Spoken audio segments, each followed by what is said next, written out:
First, lovely to see you both. Thank you. Second, I've been worried about you. So let's start with how you are. I want to put one thing straight.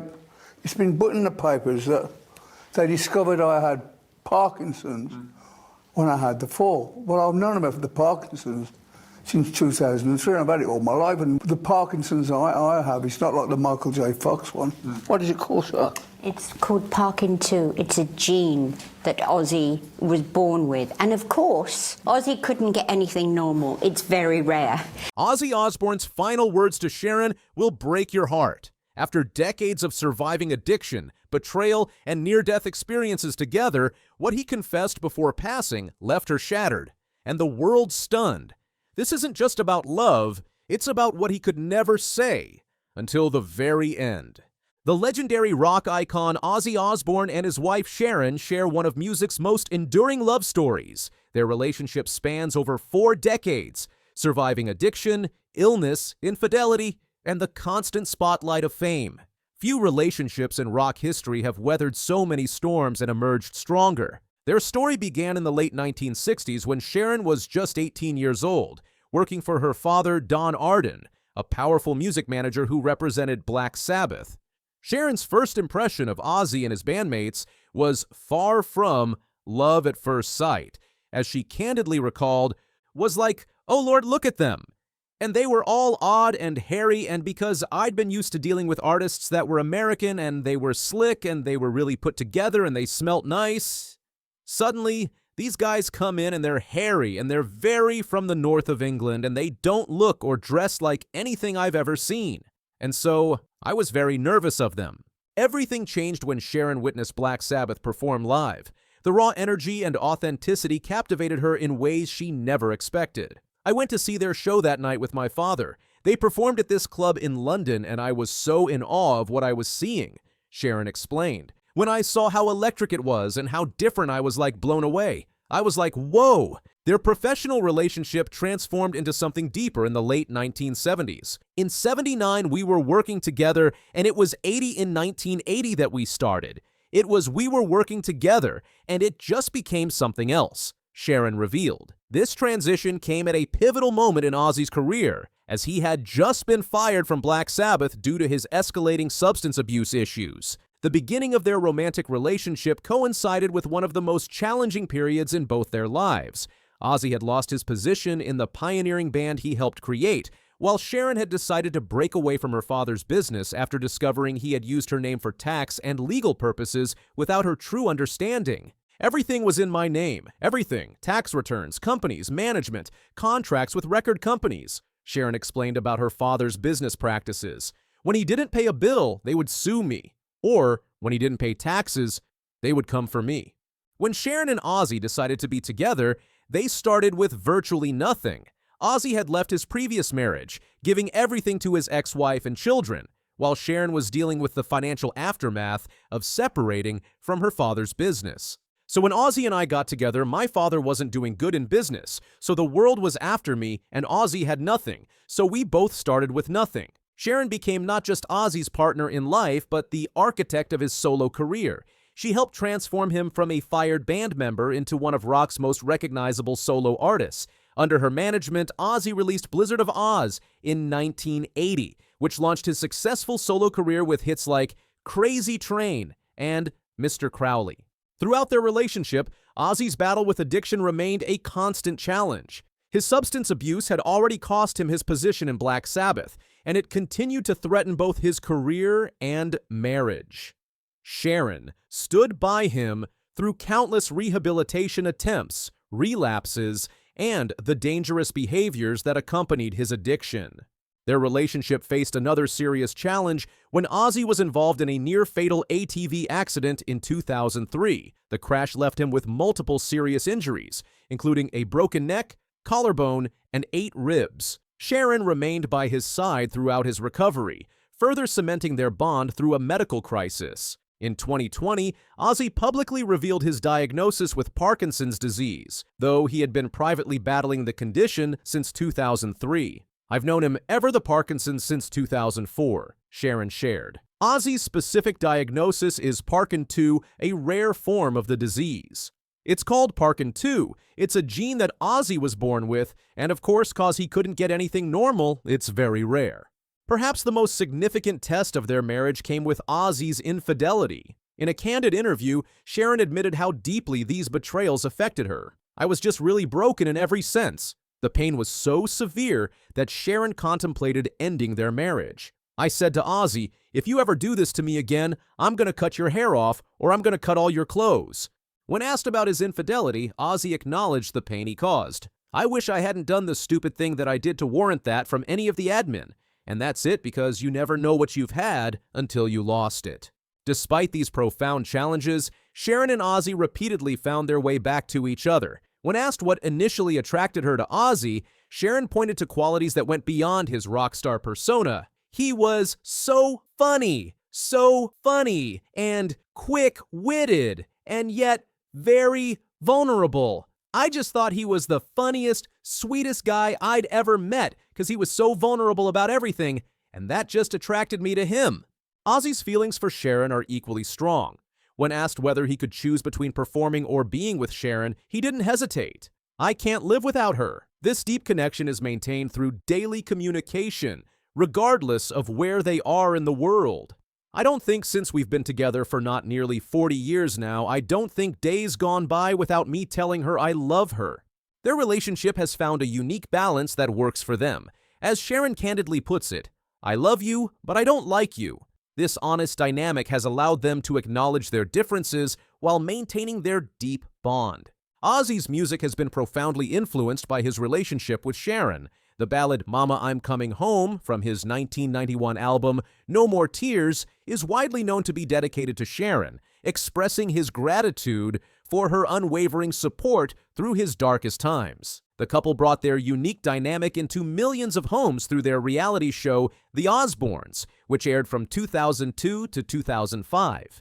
The show presented an unfiltered look at their family life, showcasing both the chaos and the deep love that defined their relationship. It introduced Ozzy to a new generation, not just as a rock icon, but as a loving, if somewhat eccentric, family man.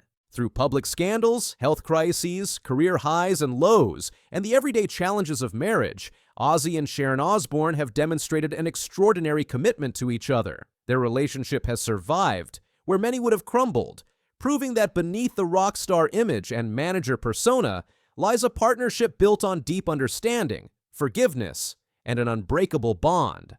As Ozzy once summed up their relationship, "In the volatile world of rock and roll, where relationships often burn bright but brief, Ozzy and Sharon's enduring connection stands as a symbol of the power of resilience, honesty, and consistent support." You just keep pulling them out, cramming them back.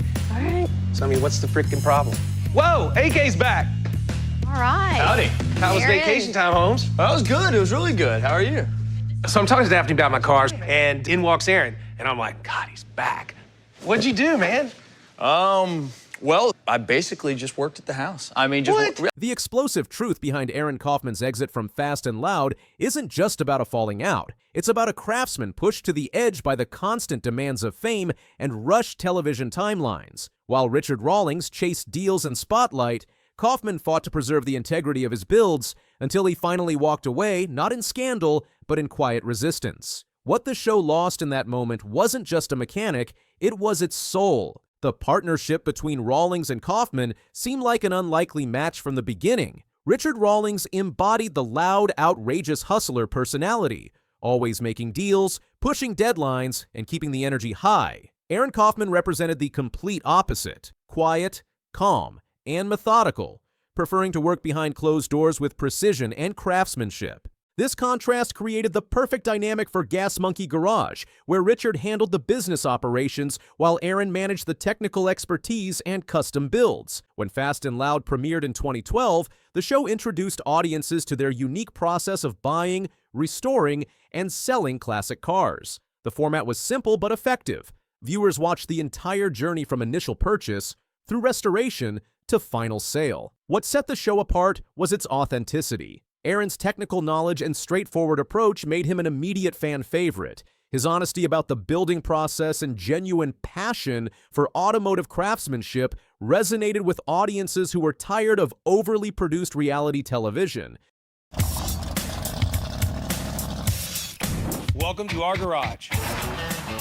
We scour the countryside for that barn that hadn't been open in 50 years. Looks pretty good, Richard. We drag out that badass ride, we make it fast and loud, we sell it for a profit. I got $8 grand in my pocket, but I'm not paying you that. Come on! This thing is killer. I think I'm gonna sell him this car, but he wants to test drive it. He's gonna get in it, do a couple of burnouts, he'll be excited, throw me a wad of cash. Fast and Loud, all new series, premieres Wednesday, June 6th at 10, only on Discovery. The show's popularity exploded rapidly, attracting viewers who appreciated both the educational aspects and the entertaining dynamic between the two hosts. Aaron's focus on precision and innovation, combined with Richard's deal-making prowess, created a winning formula that seemed destined for long-term success. However, beneath the surface, cracks were beginning to form in their seemingly perfect partnership. As the show gained momentum, Aaron found himself buried in the workshop, working through sleepless nights to meet increasingly impossible deadlines. While Richard focused on closing deals and building the business side of operations, Aaron carried the technical burden of every build. The creative haven that Gas Monkey Garage once represented began transforming into what Aaron later described as hell filled with machines. Each episode demanded finished products, regardless of the complexity or time required for proper execution. Aaron's limited control over the creative process became increasingly apparent as network pressures mounted. The enthusiasm that initially drove his work started fading as the focus shifted from doing it right to simply getting it done within television production schedules. The fundamental differences between the two partners became more pronounced over time. Richard's focus remained on volume, sponsorship deals, media appearances, and business expansion opportunities that stretched far beyond the garage walls. Aaron's priorities centered on craftsmanship, precision, and creating meaningful builds that reflected his artistic vision and technical expertise. Fast and Loud evolved from a genuine car restoration show into something more focused on drama and entertainment value. Network executives demanded faster turnarounds, tighter production schedules, and more dramatic moments to boost ratings. What once felt like authentic content for car enthusiasts began resembling a typical reality show chasing audience numbers rather than showcasing genuine automotive craftsmanship. Builds that would normally require months of careful work were compressed into weeks or even days to meet production demands. This timeline compression forced Aaron to sacrifice the detail, innovation, and quality craftsmanship he took pride in delivering. The cooperative relationship between the partners continued widening as their visions moved in completely different directions. The atmosphere within Gas Monkey Garage changed dramatically as fame increased. More distractions entered the workspace, many involving people who had never handled automotive tools professionally. Aaron began feeling like a performer rather than a builder, which contradicted everything he valued about his craft. Meanwhile, the contrast between his artistry and Richard's business-focused approach became increasingly apparent to everyone around them. Those closest to Aaron noticed his growing frustration with the direction of both the show and the garage operations. He wasn't having fun anymore, wasn't proud of the rushed builds being produced, and most importantly, wasn't finding fulfillment in work that once energized him completely. Aaron later explained his perspective, stating, "I wanted to build cars that were bigger or better, and then TV needed cars that were much smaller than that." He wasn't referring to physical size, but rather the ambition and vision he wanted to pursue. Aaron desired projects that challenged his limits and allowed time for proper problem solving, but instead found himself constrained by television timelines and producers who didn't understand what creating automotive masterpieces actually required. The breaking point arrived when Aaron made his decision to leave. Rather than allowing himself to be destroyed by a process that no longer aligned with his values, he chose to walk away. Surprisingly, when Aaron informed Richard about his departure from Gas Monkey Garage, Richard didn't ask him to stay longer or attempt to negotiate different arrangements. Instead, Richard appeared satisfied with letting him go rather than addressing the underlying conflicts that had developed between them.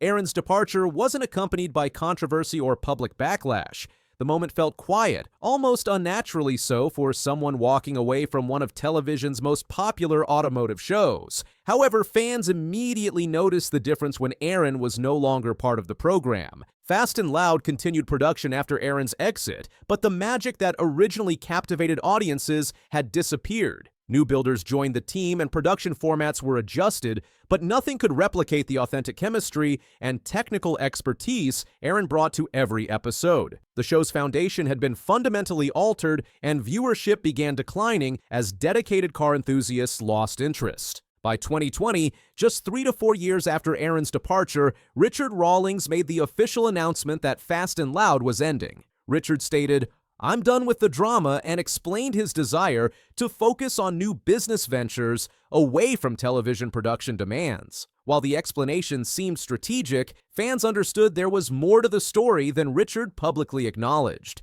Aaron Kaufman chose a completely different path following his departure from the show. Through ArcLight Fabrication, he continues working on the types of projects he was never allowed to pursue during his Fast and Loud years. His focus remains on complex fabrication work, Ford truck builds, and full custom jobs that require the time and attention to detail he values most. Aaron maintains a deliberately low-key presence in the automotive world. He occasionally appears at car shows and participates in interviews, but he's not attempting to transform his name into a commercial brand. His credibility was built through respect, raw talent, and years of dedication when no cameras were recording his work. Richard Rawlings took the opposite approach, expanding the Gas Monkey brand into a full-scale business empire. The brand now includes restaurants, a tequila line, extensive merchandise operations, and digital content production. Richard embraced the spotlight completely and demonstrated his ability to keep audiences engaged across multiple platforms and business ventures. The relationship between the former partners appears to have ended completely. Years have passed since their professional separation,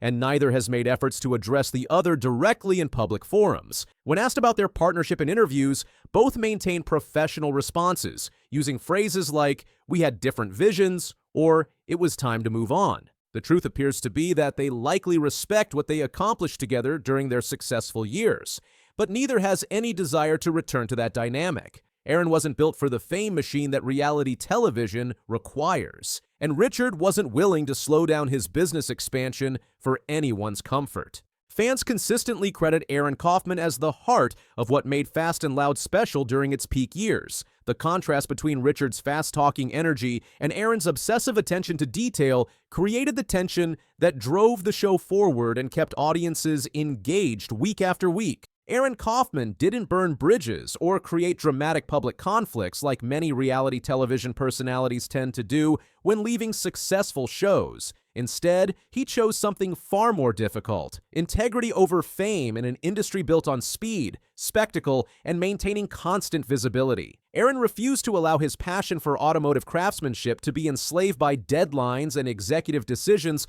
that prioritized entertainment value over authentic building processes. Walking away from Fast and Loud wasn't an ending for Aaron Kaufman, it represented a turning point and rebirth. He demonstrated that sometimes stepping back is the only way to move forward when core values conflict with commercial pressures. His decision highlighted the cost of maintaining authenticity in reality television and showed that different people define success in fundamentally different ways. The Fast and Loud story ultimately raises questions about whether Aaron's craftsmanship was always what kept people watching, whether the show lost its soul when he left, and what the exit might have been hiding about the reality television industry's impact on genuine craftspeople.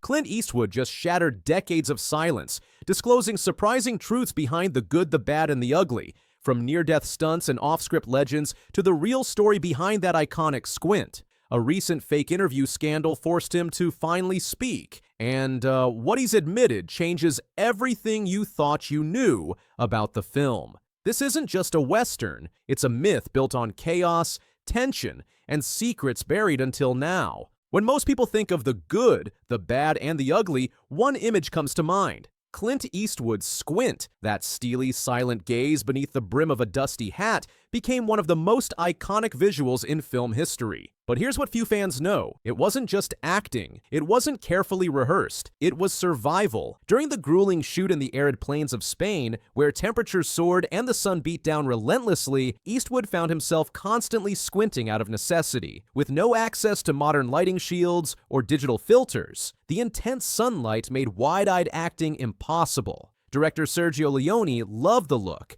and encouraged Clint to embrace it. Over time, the squint became part of the character's mystique. The less he says, the more dangerous he feels. Eastwood told about his approach to Blondie.